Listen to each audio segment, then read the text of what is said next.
Good morning everyone. 11th class in accountancy. I am going to start a new chapter. The name of the chapter is bank reconciliation statement.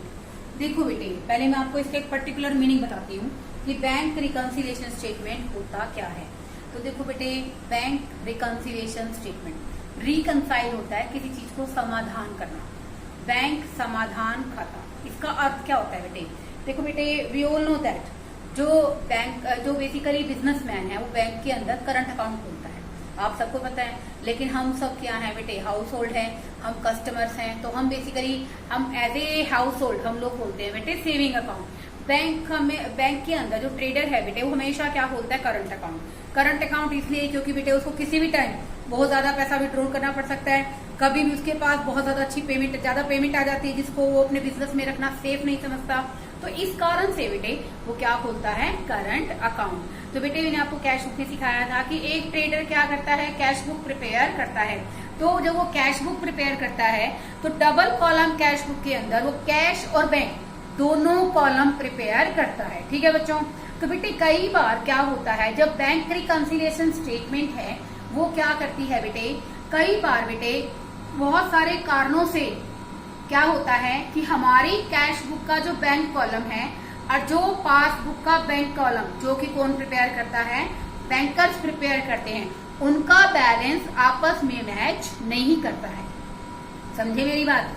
Trader क्या तैयार कर रहा है, cash book तैयार कर रहा है, उसमें वो दोनों कॉलम प्रिपेयर कर रहा है, क्या कौन से, कैश और बैंक के। ओके, ऐसे ही बेटे जो बैंकर्स है वो बैंक की पासबुक प्रिपेयर कर रहा है। तो बेटे कई बार कुछ कारणों से क्या होता है कि हमारी जो कैश बुक का बैंक कॉलम है और जो हमारा बैंकर है जिसने हमारी पासबुक को प्रिपेयर किया है उनका बैलेंस आपस में मैच नहीं करता है। तो बेटे एज ए बिजनेसमैन हम ये जानना चाहते हैं कि क्या कारण रहा कि हमारे बैलेंस में बैंक के और पासबुक के बैंक कॉलम के अंदर इतना डिफरेंस क्यों है। तो इसलिए बेटे हम लोग क्या बनाते हैं, बैंक रिकंसिलिएशन स्टेटमेंट। तो देखो बेटे, बैंक रिकंसिलिएशन स्टेटमेंट एक स्टेटमेंट है prepared mainly to reconcile the difference between. Reconcile का मतलब यहाँ पर क्या है स्टूडेंट, समाधान करने के लिए बनाते हैं किसके बीच में, bank balance shown by the cash book. Cash book के अंदर भी हम लोग बैंक का कॉलम बना रहे हैं एंड बैंक पासबुक। तो देखो बेटे, जो हमारी बैंक कॉलम के अंदर हमारी कैश बुक है, ठीक है, बैंक के पास जो हमारी क्या है बेटे, पासबुक है, और हमारे कैशियर के पास, हमारे जो ट्रेडर है उसके पास क्या है, कैश बुक के अंदर बैंक कॉलम है। किन्हीं कारणों से बेटे उनका जो बेसिकली बैलेंस है वो आपस में मैच नहीं करता है। तो इसलिए बेटे हम लोग क्या बना लेते हैं, उन कमियों को दूर करते हुए, उनको रिकंसाइल करते हुए then a trader prepares the bank reconciliation statement. तो बेटे जो हमारी बैंक रिकंसिलिएशन स्टेटमेंट है उसको हम लोग बेसिकली 4 तरीके से प्रिपेयर कर सकते हैं। तो देखो बेटे, इसके अंदर आपको थियोरेटिकल पोर्शन में भी गिवन है कि हम लोग a bank reconciliation statement can be started from any the balance mention below. इसका मतलब क्या है कि जो BRS है बेटे, बैंक रिकंसिलिएशन स्टेटमेंट हम लोग प्रिपेयर करना चाहते हैं, हम किसी भी बैलेंस से कर सकते हैं। तो देखो बेटे, BRS can be prepared with the following balances। Given balances के आधार पर हम लोग क्या कर सकते हैं, बैंक रिकंसिलिएशन स्टेटमेंट को प्रिपेयर कर सकते हैं। फर्स्ट है बेटे, when debit balance of cash book is given. First क्या है बच्चों यहाँ पर, when debit balance of cash book is given. Second है बेटे, when credit balance of cash book is given.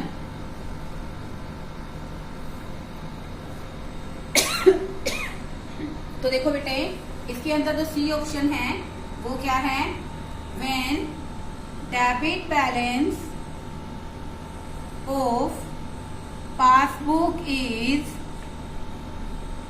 Given. And last, when credit balance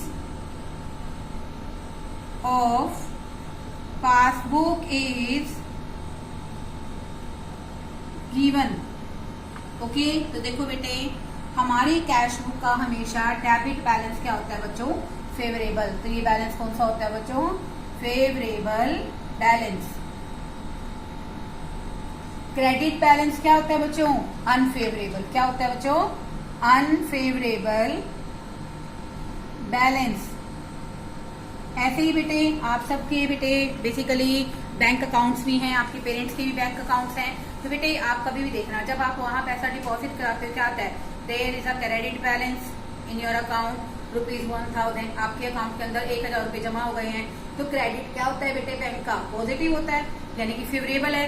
और debit जब आप कुछ पे करते हो बेटे, पैसे विड्रॉल करते हो या बेसिकली बैंक के थ्रू हम लोग क्या करते हैं, पेमेंट करते हैं, तो क्या शो करता है, डेबिट बैलेंस। तो देखो बेटे यहाँ पर पासबुक का जो डेबिट बैलेंस है स्टूडेंट, वो है बच्चों यहाँ पर अनफेवरेबल बैलेंस। ऐसे ही बच्चों जो इसका क्रेडिट बैलेंस है बेटे, वो क्या है, favourable balance. Now come to the point. अब हम बात करते हैं कि ऐसे कौन कौन से कारण हैं जिनसे बेसिकली क्या होता है कि हमारा जो कैश बुक का बैंक कॉलम का, कैश बुक के अंदर जो बैंक कॉलम है उसका बैलेंस बैंक की पासबुक से मैच नहीं होता है। तो देखो बेटे अब हम लेंगे first, when debit balance of cash book is given. तो बेटे हम लोग क्या करेंगे, जो हमसे बेटा एरर्स हुई हैं, गलतियां हुई हैं, उनको हम लोग क्या करेंगे बेटे, इम्प्रूव करेंगे। जैसे आपकी बुक में दे रखा है, फर्स्ट वन एरर दे रखा है बेटे, चेक्स पे issued but not presented for payment. तो देखो बेटे check issued but not presented for payment, इसका मतलब क्या है। तो देखो बेटे एक बात आपको बहुत अच्छे तरीके से समझने की जरूरत है, वो क्या है, चेक किसको इशू करेंगे, जिसको पैसे देने हैं, ठीक है। कई बार बेटे होता क्या, कैशियर जो कि क्या कर रहा है, बैंक कॉलम प्रिपेयर कर रहा है, और पी से बेटे हम लोग बात कर रहे हैं पासबुक की, जो कौन प्रिपेयर कर रहा है बच्चों, हमारा बैंकर, ठीक है बेटे। अब कैशियर ने बेटा ए हमारा क्या था बच्चों, क्रेडिटर, क्या था स्टूडेंट, क्रेडिटर, उसको क्या कर दी बेटा, पेमेंट कर दी। तो इसलिए बेटा यहां से हमारे बैंक कॉलम से बैलेंस क्या हो गया स्टूडेंट, रिड्यूस हो गया।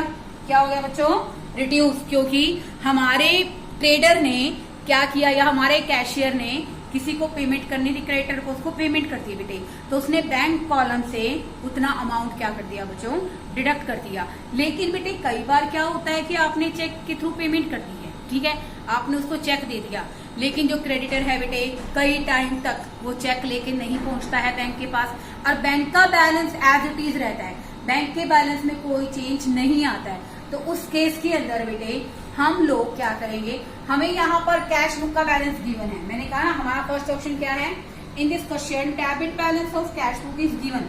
हमें कैश बुक का डेबिट बैलेंस क्या दे रखा है बच्चों, दे रखा है। तो इसमें बेटा हमने एज ए कैशियर या एज ए ट्रेडर बैंक का बैलेंस रिड्यूस कर दिया, क्योंकि हमने उसको चेक दिया है, लेकिन आज तक भी बेटे वो चेक लेकर बैंकर के पास नहीं पहुंचा है। तो हमारे बैंक बुक के अंदर, बैंक की पासबुक के अंदर कोई परिवर्तन नहीं आया है। हमने यहाँ से इसको क्या कर दिया बेटे, रिड्यूस कर दिया। तो यहाँ पर बेटे मैं आपको बता रही हूँ कि इसके अंदर ये क्या है बच्चों, हमारी प्लस आइटम्स, पहली आइटम प्लस है कि हम लोग क्या करेंगे, फिर इसको बेटे ऑब्वियसली वापस क्या कर देंगे बच्चों, ऐड कर देंगे। क्या कर देंगे, ऐड कहाँ करेंगे बेटा, कैश बुक के अंदर, ठीक है बेटा। समझो मेरी बात को कि कैशियर ने पेमेंट करी, कैशियर ने तो बैंक कॉलम घटा दिया बच्चे, ठीक है, लेकिन बेटे बैंकर के पास वो चेक लेकर नहीं पहुंचा, तो बैंक कॉलम से पैसे नहीं घटे है ना। जब हम कैश का बैलेंस ले रहे हैं तो ऑब्वियसली हम किससे मैच करेंगे, बैंक कॉलम से मैच करेंगे। तो बेटे बैंक कॉलम से मैच करने का तरीका क्या है कि जो बैंकर ने किया है पासबुक में वही हम लोग करेंगे।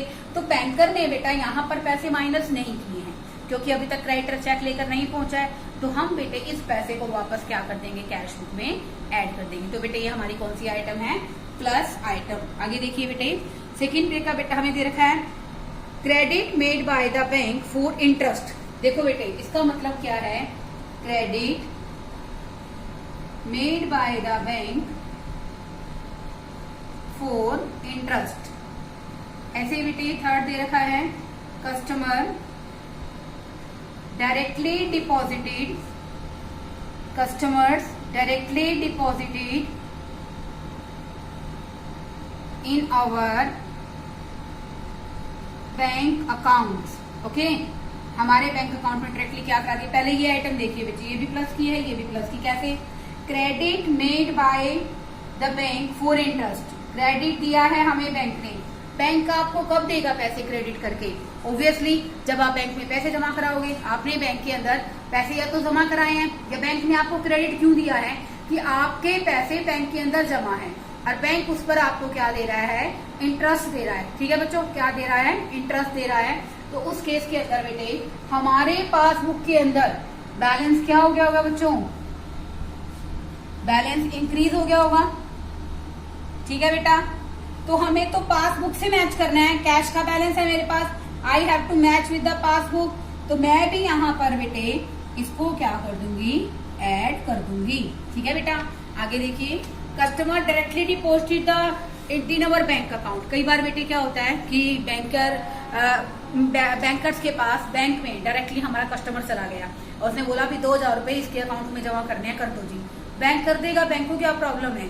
तो अल्टीमेटली बैंक उसने बैंकर से क्या के पैसे क्या करा दिए बच्चों? डिपॉजिट करा दिए। लेकिन वो पैसे किसी भी तरह से कैशियर को नहीं पता चले, क्योंकि कस्टमर ने डायरेक्टली बैंक में जमा कराए हैं। तो ऐसा करने से बेटा हमारा जो बैंक बैलेंस है, अगेन क्या हो गया स्टूडेंट?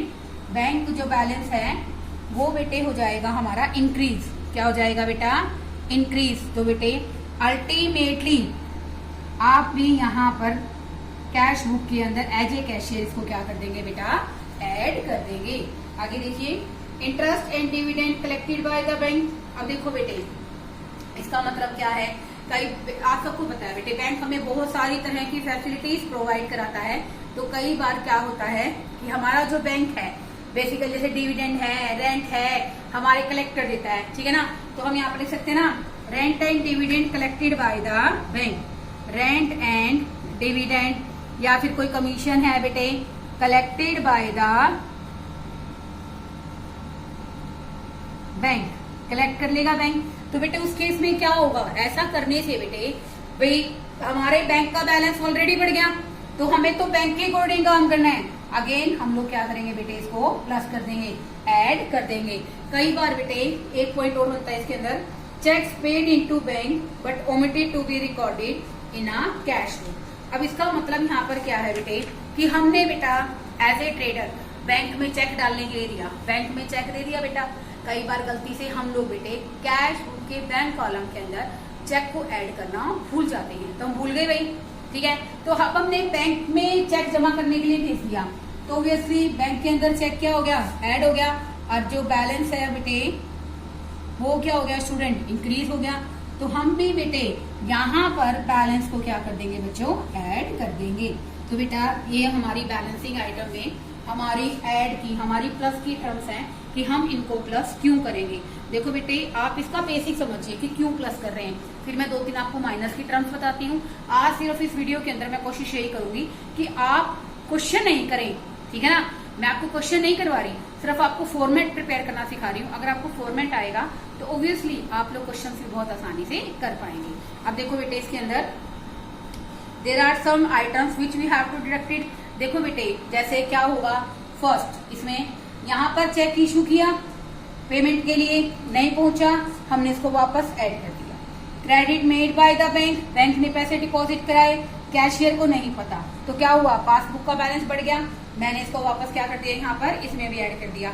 कस्टमर गया डायरेक्टली बैंक में पैसे जमा करा दिए, कैशियर को कोई इन्फॉर्मेशन नहीं है, बट बैंक का बैलेंस बढ़ गया, I have to add this one. Okay, and next rent and dividend collected by the bank. अगर हमारा बैंक क्या करता है? रेंट और डिविडेंड को कलेक्ट करता है बेटे, तो ऑब्वियसली हमारे बैंक का बैलेंस बढ़ जाता है। Then we should also increase the balance of cash. Now I am going to discuss the minus items in a cash book. ऐसे ही कुछ माइनस आइटम्स है जिन्हें हम लोग माइनस करेंगे। अब देखो बेटे cheque sent into bank but डिसोन, बट कलेक्शन के लिए हमने चेक भेजा बट बैंक ने उसको क्रेडिट नहीं किया। क्रेडिट का मतलब क्या है बेटे? बैंक ने उसको जमा नहीं किया, आपने तो भेज दिया चेक, तो कैशियर ने तो बेटा बैंक कॉलम के अंदर क्या कर लिया बेटे? अमाउंट ऐड कर लिया। और चेक कहाँ भेज दिया, पासबुक के पास। लेकिन बैंक ने अभी तक इसको ऐड नहीं किया है। तो नो डाउट बेटे ऐसा करने से हमारे कैश का बैलेंस क्या है बच्चों, ज्यादा है, और बैंक का बैलेंस क्या है बेटे, कम है। जब हम लोग कैश का बैलेंस बैंक से मैच करेंगे ना बेटे, तो हम लोग वही एक्टिविटीज करेंगे जो पासबुक ने की है। तो ऑब्वियसली बेटे हम लोग कैश में से इसको क्या कर देंगे, माइनस कर देंगे। क्योंकि देखो बेटे हमने चेक भेज दिया है जमा करने के लिए, लेकिन बैंक ने तो जमा नहीं किया, तो हम भी बेटे हमारी अमाउंट क्या कर देंगे, माइनस कर देंगे। आगे देखो, cheque send to bank but dishonoured by bank. Dishonour क्या होता है बेटे, अनादरण कर देना, चेक को रिजेक्ट कर देना। आपने चेक भेजा, आपने अमाउंट फिर से क्या कर ली बेटा, ऐड कर ली। बैंक ने उस चेक को क्या कर दिया बेटे, रिजेक्ट। रिजेक्ट करने से अमाउंट ऑलरेडी क्या हो गई बेटा, रिड्यूस। तो हम भी बेटे यहाँ पर क्या कर देंगे, माइनस। हम तो बेटे देखो कैश बुक का डेबिट बैलेंस का व्यू लेकर चल रहे हैं, तो हमें कैश बुक के डेबिट बैलेंस को पूरी तरह से अल्टीमेटली मैच करना है बैंक के बैलेंस के साथ। तो बैंक ने चेक जमा नहीं किया, तो मैंने भी यहाँ माइनस कर दिया। बैंक ने बेसिकली चेक को रिजेक्ट कर दिया, तो मैंने कैश बुक के अंदर भी क्या कर दिया, माइनस कर दिया। डायरेक्ट पेमेंट टू क्रेडिटर, कई बार बेटे बैंक क्या करता है, डायरेक्टली पेमेंट कर देता है, ठीक है ना बेटे। तो ऐसा करने से हमारे पास बुक का बैलेंस क्या हो जाता है बेटे, डिक्लाइन हो जाता है, रिड्यूस हो जाता है। तो इस केस के अंदर बेटे हम लोग कैश का बैलेंस भी क्या कर देंगे बच्चों, डिक्रीज कर देंगे। आगे देखिए, interest charge by the bank. Bank ने कोई डेबिट बैलेंस चार्ज किया है, बैंक ने कोई इंटरेस्ट चार्ज किया है, बैंक ने कस्टमर के बिहाफ पर कोई कमीशन दिया है, कोई रेंट पे किया है। तो बेटे ऐसा करने से इंटरेस्ट भी चार्ज किया है, मान लो हमने बैंक से कोई लोन ले रखा है, बैंक ने उसके लिए इंटरेस्ट चार्ज किया है, तो इन दैट केस हमारे जो पासबुक है उसका बैलेंस क्या हो गया होगा बेटे, कम हो गया। तो हमें तो किसके अकॉर्डिंग काम करना है स्टूडेंट, पासबुक के अकॉर्डिंग। हम लोग क्या कर देंगे, minus. Last one, cheque issued but not recorded in cash book. Cheque issue करने का मतलब यहाँ पर क्या होता है कि हमें किसी की पेमेंट करनी थी, ठीक है, हमने बैंक को इंस्ट्रक्शंस दिए, बैंक ने चेक इशू कर दिया। बैंक के चेक इशू करते ही मेरे बैंक का बैलेंस उतने से क्या हो गया बेटे, रिड्यूस हो गया, लेकिन कैशियर को कोई इन्फॉर्मेशन नहीं है। तो इस केस के अंदर ही बेटे हम लोग क्या कर देंगे, माइनस कर देंगे। स्टूडेंट्स मैंने सिर्फ आपको टॉपिक किसके नजरिए से समझाया है कि जब हमारे कैश बुक का डेबिट बैलेंस गिवन हो, यही टॉपिक बेटे तभी लगता है जब हमारे कैश बुक का क्या हो, क्रेडिट बैलेंस। सिर्फ क्या होगा, डेबिट बैलेंस फेवरेबल होता है, इसलिए बेटे ये किसकी आइटम है, प्लस आइटम। कौन सी आइटम है स्टूडेंट, ये प्लस। और बेटा अनफेवरेबल क्या होता है स्टूडेंट, नेगेटिव। तो बेटे ये क्या रहेगी, नेगेटिव आइटम्स रहेगी। तो बेटे यहां तक ये जो दोनों पॉइंट है, इनसे प्लस और माइनस दोनों ही रीजन इक्वली एप्लीकेबल होंगे। बेटे आपको करना क्या है, सिर्फ इसके अंदर वो टर्म्स को रिकॉर्ड करना है जो हमें प्लस करनी है और माइनस करनी है। बस एक बात याद रखना बेटे, जब कैश का बैलेंस दे रखा है then we have to deal with the passbook. हमें सिर्फ क्या करना है कि हमारे कैश बुक के बैलेंस को पासबुक से मैच करना है। पासबुक ने ऐसा किया, प्लस किया, तो हमने प्लस कर दिया। पासबुक ने बैलेंस रिड्यूस किया, तो मैंने यहाँ पर बेटे क्या कर दिया, माइनस कर दिया। बस बेटे इन्हीं टॉपिक्स को बहुत अच्छे तरीके से कंसीडर कीजिए। और आप इस वीडियो को देखने के जस्ट बाद मुझे आपको बेसिकली ये बताना होगा कि क्या आपको सभी के सभी प्लस और माइनस आइटम सही ढंग से समझ में आई है, नहीं आई है। अगर आपको कोई क्वेरी रह जाती है तो आप बेटे मुझे अच्छे ढंग से पूछ सकते हो, ताकि मैं आपको जब नेक्स्ट वीडियो के अंदर क्वेश्चन कराऊं तो आपको सारे कॉन्सेप्ट्स क्या हो जाएं, क्लियर हो जाएं। ठीक है बच्चों, ओके, थैंक यू स्टूडेंट।